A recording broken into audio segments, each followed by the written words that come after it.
None? Okay.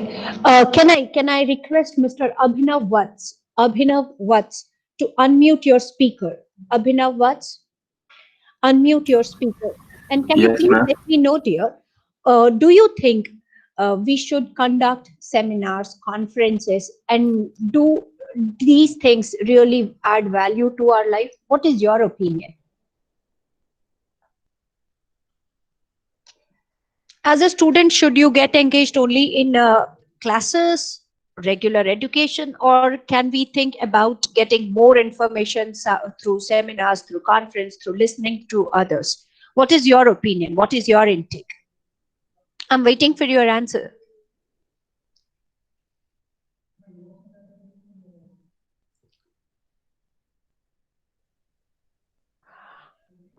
Can I get the answer from one of you, like any one of you, who believes that yes, these seminar, conferences, or webinars, whatever we conduct, they are really important in our life? Yes. So, Ananta, can you unmute your speaker and can you share your opinion here? Don't worry about the language, it could be Hindi or English, but yes, I want to know about your opinion because regularly I'm watching you people. I'm surprised that slowly and steadily the number of participants in different seminar or the conferences or the webinars are declining, and the decreasing number is really alarming one because all these conferences, seminar, or whatever we organize at ISM Patna is meant only for the betterment of the student. It is for you all. It is not for the faculty members. It is not for the management. It is for the students because we believe when we talk about the overall development of the student, along with the curriculum that is stated by the university, that is Aryabhat Knowledge University, we firmly believe that overall development of the student is our basic motto. And when we talk about this motto, I am seeing that you people are not in sync with what our expectations are. All right. So I just want to know your opinion. What do you think? Why these seminar conferences are held and organized?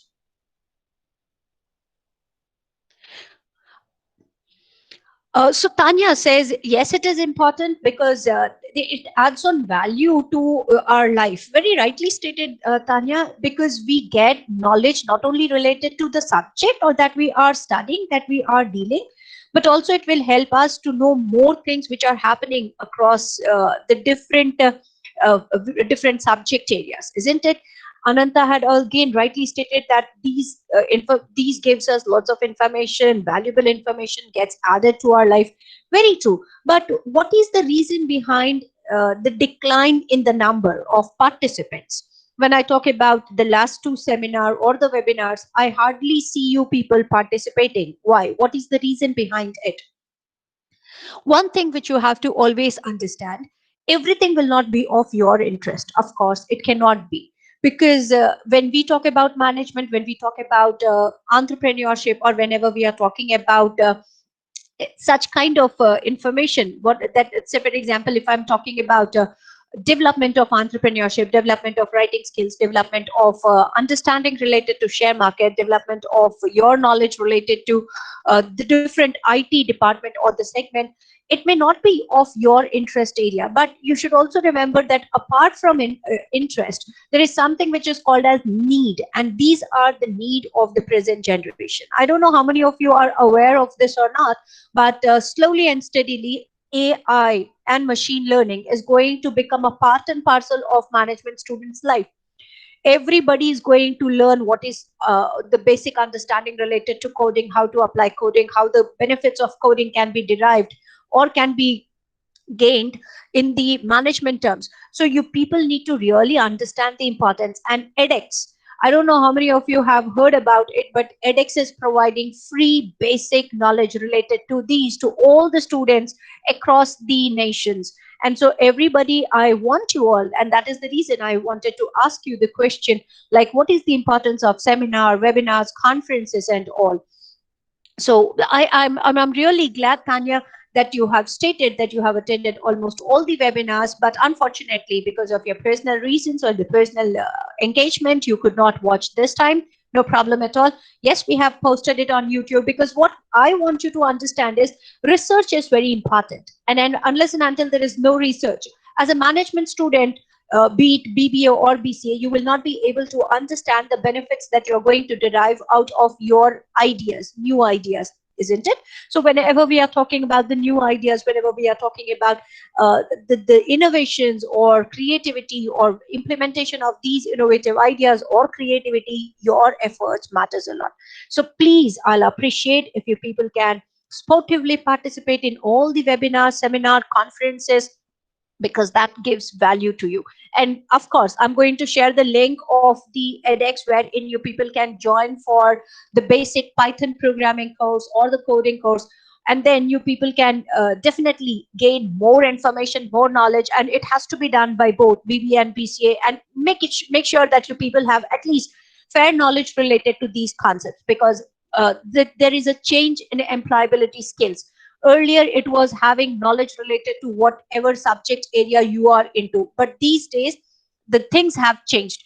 They are asking a person to become multidisciplinary. When I talk about multidisciplinary, I'm saying that if a student is from technical background, he or she should also have knowledge related to managerial background. So similarly, if a student is from managerial background, the person must also have or gain knowledge related to technical background. All right, so don't miss all these opportunities, because these are specially provided to you all, because you people are going to have a wonderful career after 3 years down the line. So I'll appreciate if you people can really enroll yourself and can gain maximum knowledge and can really prove yourself as the best. All right. So moving ahead to today's session, we are going to talk about subject-verb agreement. I know that you people have studied all these things in your class, 5th, 6th, 7th, 8th, 9th, 10th onwards. And then you people have also practiced it.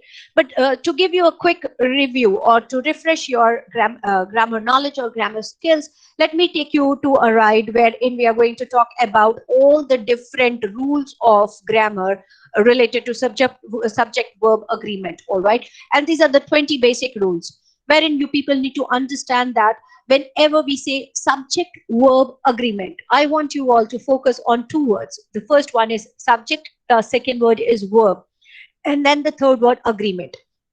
Unless and until the verb is not going to agree with subject, you cannot call it as subject verb agreement. So how do we identify what verb should be included? Whenever we are talking about to do verbs, should it be do or does? Whenever we are talking about have words, to have words, so should it be has or have? Whenever we are talking about the action words, doing verbs like is, am, are, was, were, so you should always keep this in your mind that based on the subject, I repeat, based on the subject, based on the kind of subject that is there, that is mentioned in the sentence, on to it. Whenever we are talking about subject, we have to keep this in our mind that based on the subject, the verb should be selected. And when we are matching right verb with right subject, there will be a proper agreement between subject and verb. That is the reason why these rules are also called as subject verb agreement rules. All right. So the first one, the most important, and you can say that this is the cornerstone rule, that is you cannot change this rule, is whenever we talk about subject and verb, they both must agree in number. When I say agree number in the sense, remember the do does formula. Whenever we are talking about one single object, particularly when we are talking about he, she, it, we always include s with the verb, right? So I want you to focus on the first sentence. The dog growls when he is angry. And in the second one, the dogs growl when they are angry. You can see here the verb is growl.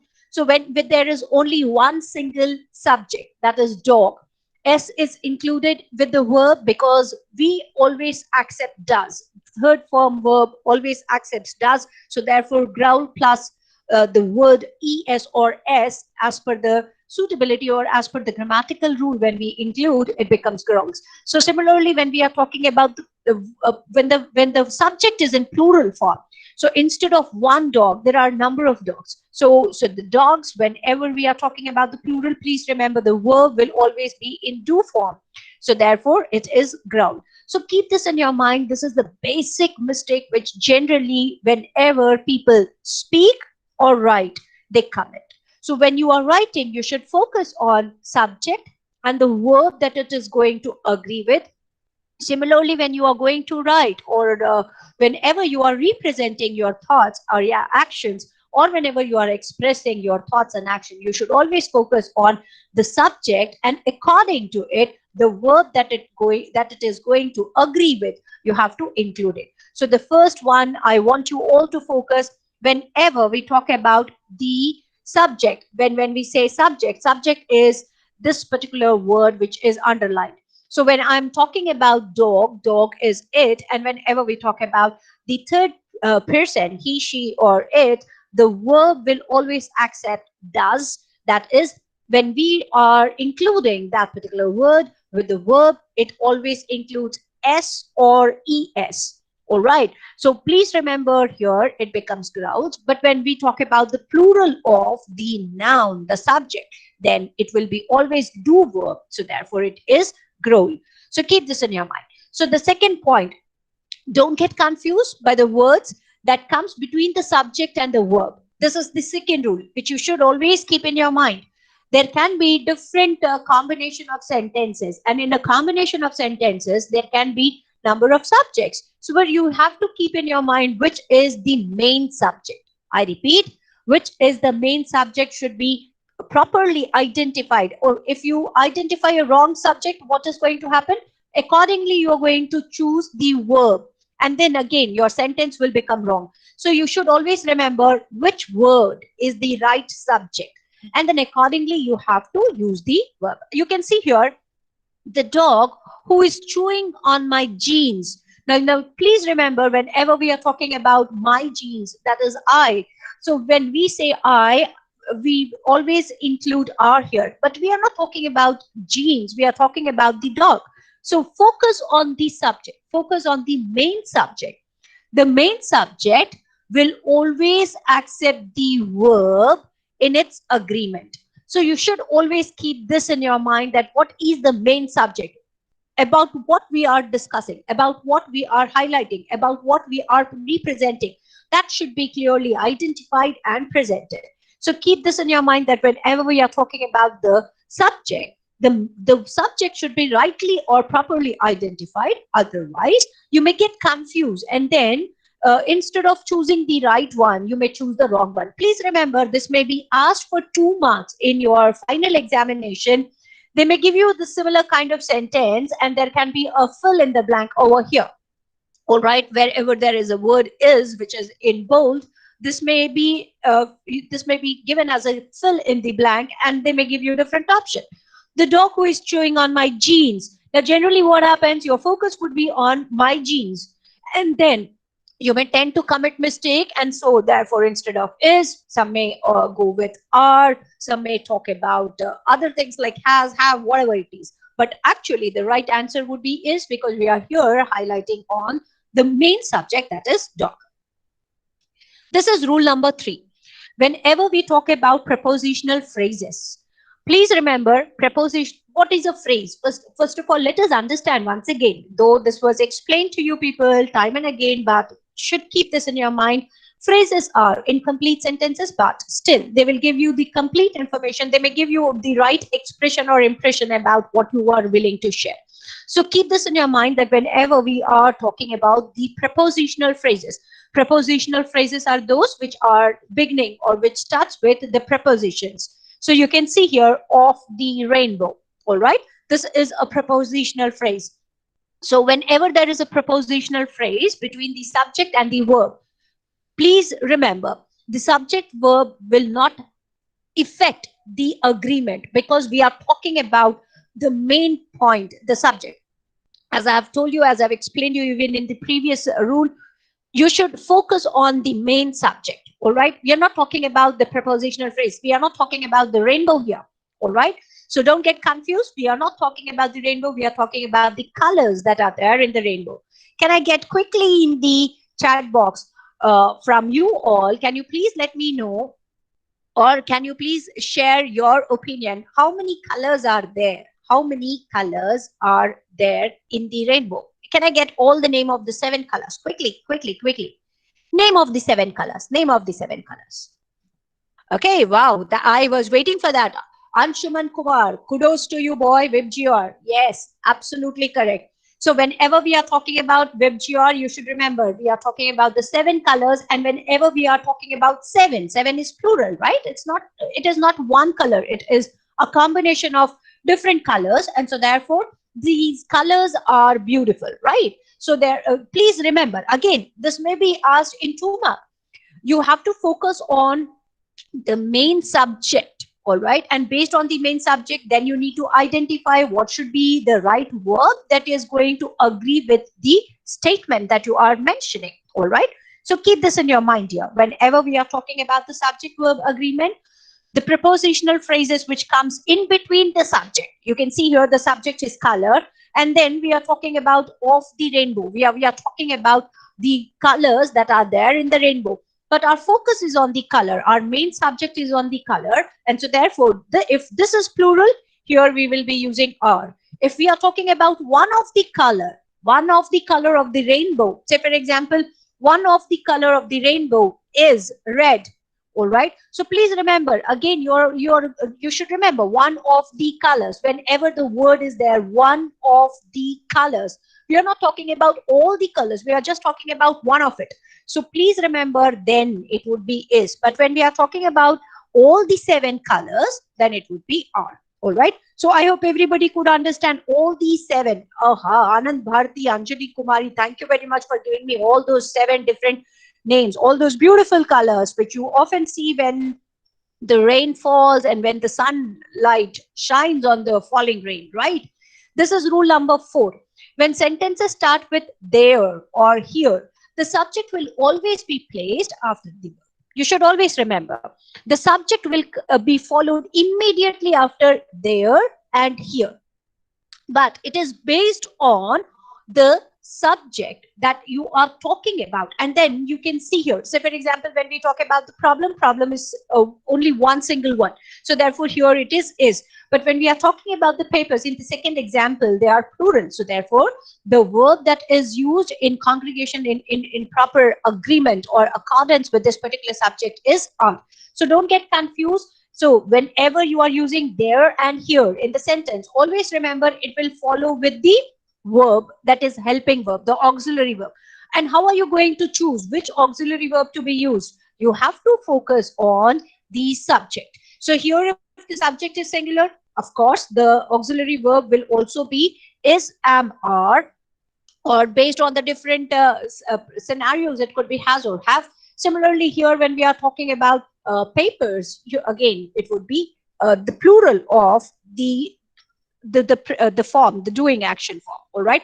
So keep this in your mind that whenever we are talking about the agreement between the sentences, particularly when the sentence is starting or beginning with there and here, whenever a sentence is starting with there and here, always the subject will be placed after the verb.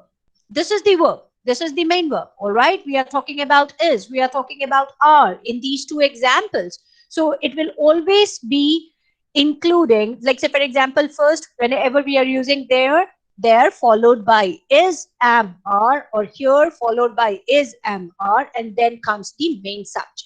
All right. So keep this in your mind. So it is very important, very, very essential to keep these rules in your mind whenever you are writing or whenever you are sharing your answers. So this is subject verb agreement rule number 5. It says that subjects don't always come before the verb in question. Whenever we are talking about the question, if you remember, we have done this. We were talking about the question, how to frame a question. Let me give you a statement and I want you to convert it in question. I am going to give you a positive statement. I want you to convert in question. Quickly, let me see who's going to do first. The statement is, you are his friend. You are his friend. I want you to convert this in the question. Quickly, let me see who is going to give me the answer. Wow, Abhishek Kumar Rajak. Bingo boy.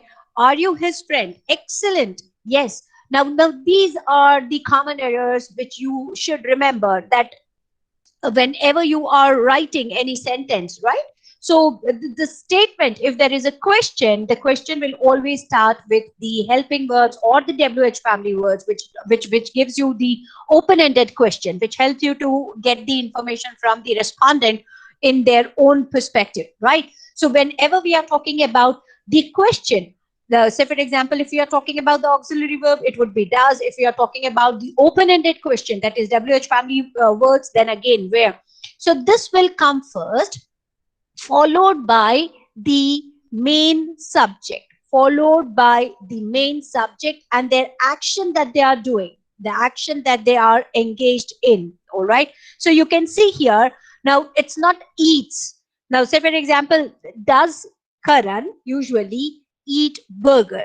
Now, what would be the positive sentence? I want you to write a positive sentence for this particular question. Say, for example, if you say, does Karan usually eat burger? No or yes? And then what would be the sentence that you're going to frame? Quickly in the chat box.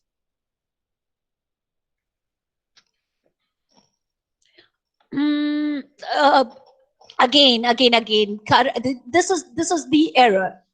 Anantha Kumari, you have to really correct yourself.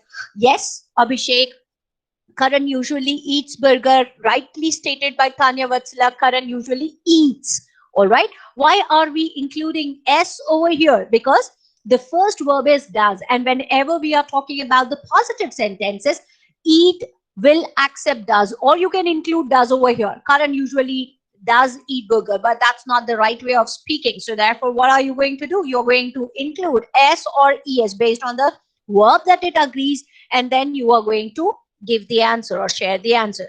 Very good, each one of you. No, we cannot say Karan eat burger usually. No, that's not the right way, Ananta.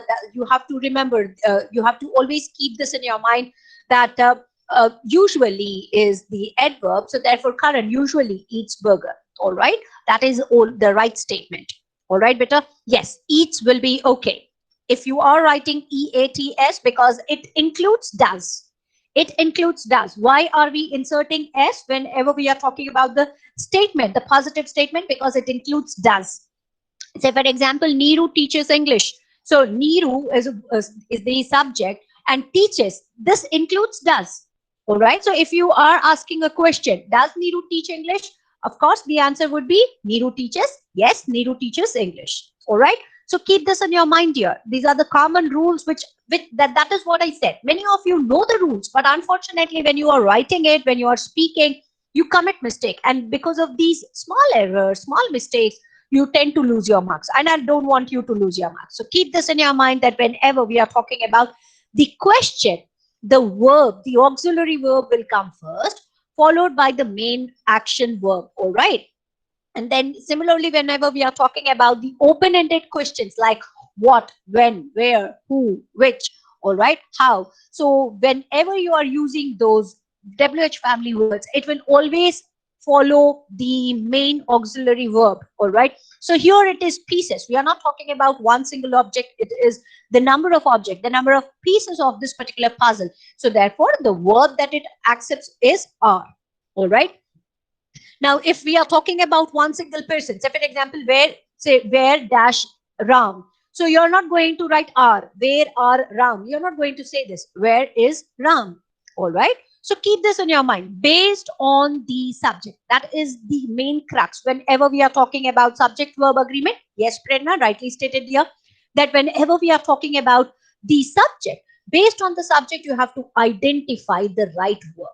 All right. If you identify the right verb, certainly you are going to do select the right option and you are going to score good marks.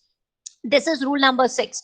So whenever there are two subjects which is joined by the conjunction and, if there are two subjects that are joined by the conjunction and, you should remember, then we always will apply the rule of adding a plural verb. Say for example, we are talking about one cat, and one rat. So altogether, it's a plural, a cat and a rat. So therefore, whenever there are two subjects which are included with a conjunction, the verb that we are going to use will always be plural.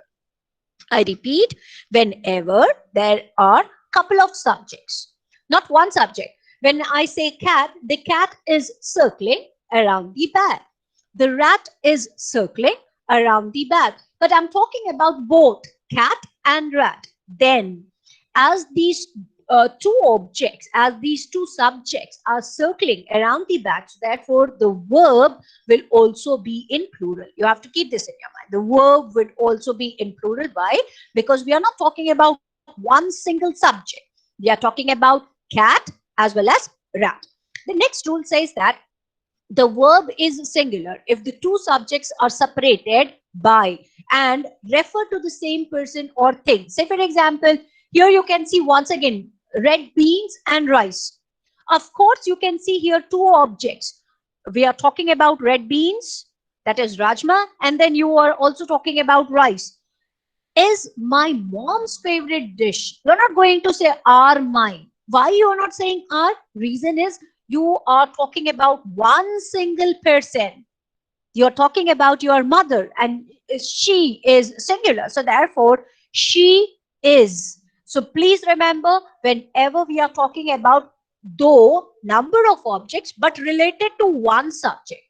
I repeat, though the objects are many, but if the subject is one, based on that singular subject, you have to include the verb. All right. So here you can see that though there are two subjects, that is red beans and rice, still it is talking about your mom, and your mom is one single individual. And as we are talking about one individual, the verb also will be in singular, that is. I hope everybody could understand the difference between rule number 6 and rule number 7. All right. If you could understand the difference between these two, quickly in the chat box, I.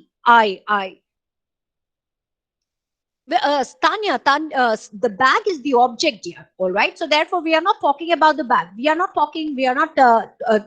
it's subject verb agreement. It's not object verb agreement. So what is the subject? The subject is related to what these two are doing, all right? We are not talking about only the cat. We are also talking about the rat. So therefore, cat and rat. We are talking about two subjects, all right? Where are they circling? They are circling around the bag. Bag is the object, all right?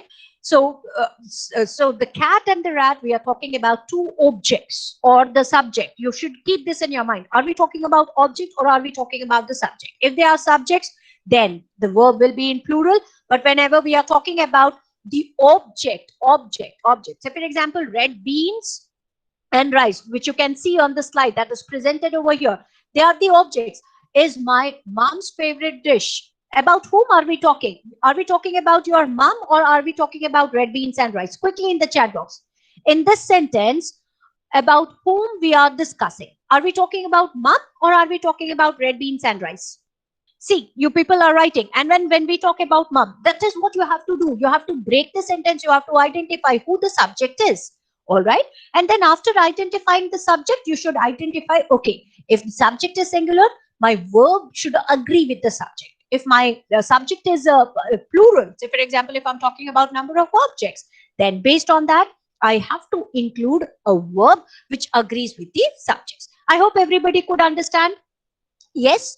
So let us move ahead to another rule which talks about if the words are using each, every, or no.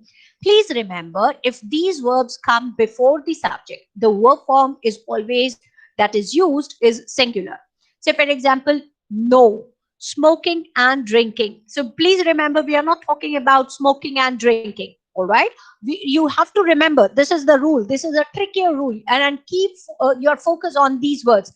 Each, every, no. We are not talking about what the actions are. We are not talking about the actions. We are not talking about smoking and drinking.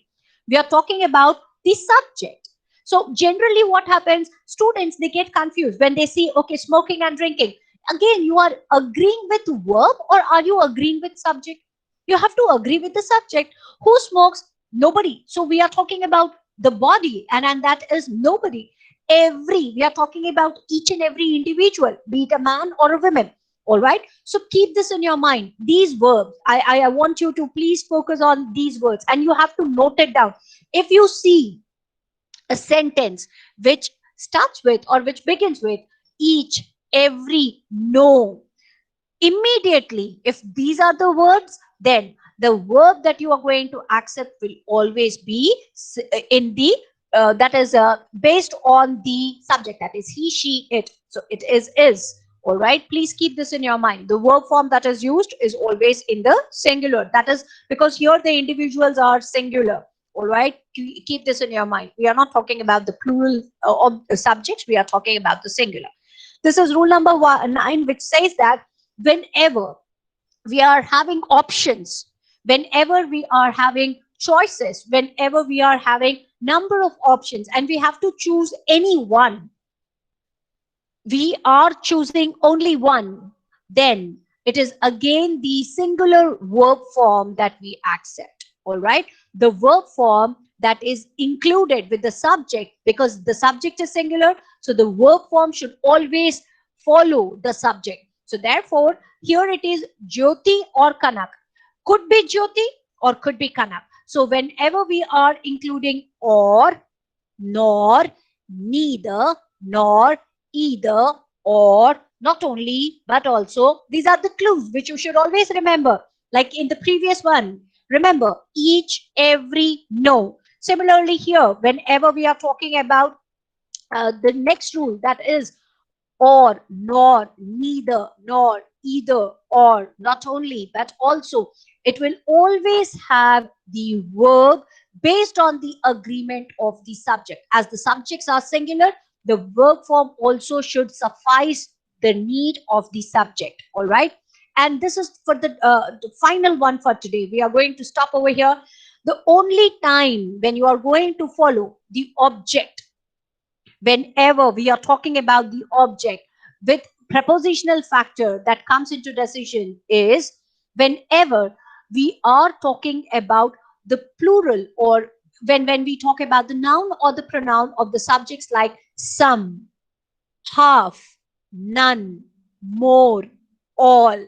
Please remember here, based on the object that is used along with the preposition, you have to include the verb. You have to include the verb. I repeat, highlight these words. Remember some, remember half, remember none, remember more, remember all. I want you to keep these words in your memory box for a longer period of time. Because if you see a word or a sentence starting with these words like some, half, none, more, all, etc., to be followed by a prepositional phrase like of the chicken, of the chickens. You can see here, based on the object, we are talking, actually, when we are talking about the subject, all is the subject. But the subject is directly associated with the object. So therefore, this rule says that whenever there is a prepositional phrase included with, that's the reason I'm asking you to remember some, half, none, more, all. If they are followed by prepositional phrase, then focus on the object. I repeat, till this time, we went on saying that it is subject verb agreement. The verb will agree as per the rule, and it says that follow the subject. But here in rule number 10, only in rule number 10, wherein if you find the words like some, half, none, more, all, followed by prepositional phrase like of the dash, all of the, all of the, none of the, some of the.